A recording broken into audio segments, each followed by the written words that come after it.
Welcome back, everybody. This is Americanish. My name is Mariam Waba. And I'm Adela Kochav. And together we're the Daughters of Diaspora.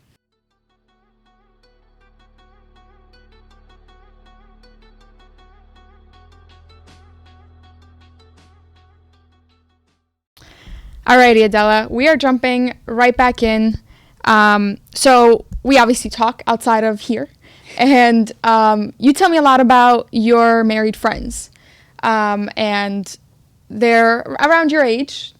So I really want to know, are you dating? That's a great question. Yeah.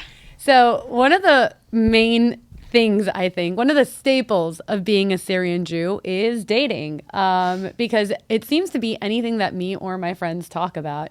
And from the time that we're, 16, 17, but really 18 is where this kind of pressure comes into dating. That's early. Yeah, and it's a different kind of dating. I'd say it's similar to Bridgerton. Imagine the summer in Deal, New Jersey, near the beach, beautiful houses, and suddenly you have these huge parties that are geared towards people meeting each other. And marriage is a very big focus in the Syrian community, not just because, women want to get married and men want to get married, but because we want to keep the traditions alive and keep the family culture alive and keep the Syrian culture alive. Right. But much like Bridgerton, it's a lot more formalized than what I've realized college is, in the regular American world. So what are the differences? So the differences between Syrian dating and what I'm going to call American dating is that with American dating, you just kind of meet someone through mutual friends, and maybe you go out as a group, and maybe they'll text you, and maybe you'll hook up, and maybe you'll hang out in groups again, maybe you'll hang out one-on-one, maybe you'll hang out maybe for coffee, and maybe like a month and a half down the road, they'll ask you for dinner, right? And going on a dinner date. And in Syrian dating, it's a lot more formalized. Yes, you meet through mutual friends or you're set up by someone. But the first thing they'll do is they'll reach out to you directly. They'll pick you up at your apartment or house. You usually go for dinner as a first date or for drinks.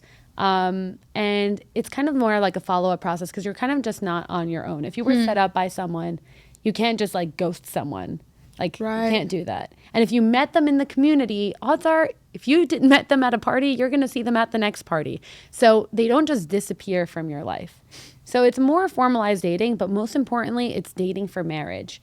You both have a goal in mind when you're going on this date where is this the person I can potentially spend my life with? So all of these other things come into play, like religion level, family status, family culture and heritage. And, I'm from Damascus and they're from Aleppo, and Shami and Khalabi and they're Beiruti because they're from Lebanon. And is this going to be an issue? And there's all these crazy things that if you imagine in American dating, if you meet a guy and you guys hit it off, your only thought is, oh, I enjoyed my time with him. I'd like to meet him again. You're not thinking, I wonder where his family's from and whether or not they're going to eat rice on Passover. That just doesn't come into play. So I realized that the way I date is very different. And when I stepped into the college world, that's when I realized, am I dating this guy? Are we seeing each other? And it was kind of this weird line where it wasn't as formalized as it is in the Syrian community. Does that put any pressure on you as the woman, or does it put pressure on the men? Yeah, I think it puts pressure on both. I think in the Syrian community, especially after high school, there is a lot of pressure to date. And people will ask, well, are you dating? Are you dating? Luckily for me, my parents are divorced. And I always say I'm lucky my parents are divorced, which is obviously a taboo topic. And obviously it's not a good thing. But that helped my mom understand that you could do everything right? You can marry the person from the right family that your family wanted you to marry, and things can go wrong because a person is more important than all of the other things that we look around. So I luckily don't have that kind of pressure coming from my family. Do they want me married? Hopefully soon, yes. Does my grandpa want me married? Yes, a ton. But I don't have a lot of the pressure that some of my Syrian friends felt because my mom, again, is looking for me to find someone to spend my life with and to build a home with. Not just the right person, but a person who's right for me. And I think that's really important. That sounds so interesting. So you mentioned your parents are divorced. Is that stigmatized in the community? Is that something that's normal?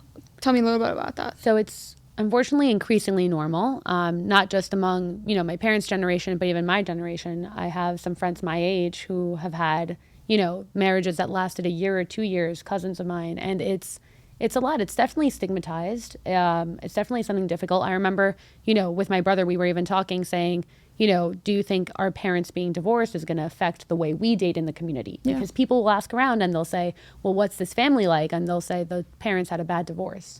Or, yeah, they live with the mom, the dad is here, the mom's there. And it really is something that's stigmatized. I think that people are becoming more open now, especially after COVID. There was a lot of pressure on a lot of marriages. And I think people understood more the American, I guess, ideal of dating someone that you want to be with, not someone who's, again, the right person, but who's right for you. But it was definitely a little bit tougher growing up. Also, when my parents got divorced, I thought it was the end of my social reputation, which is bizarre. And then they started connecting me with younger girls years later whose parents were going through similar things, and they would reach out to me, and it was really comforting for me to be able to speak to them. And I wished I had someone I could have spoken to when I went through that.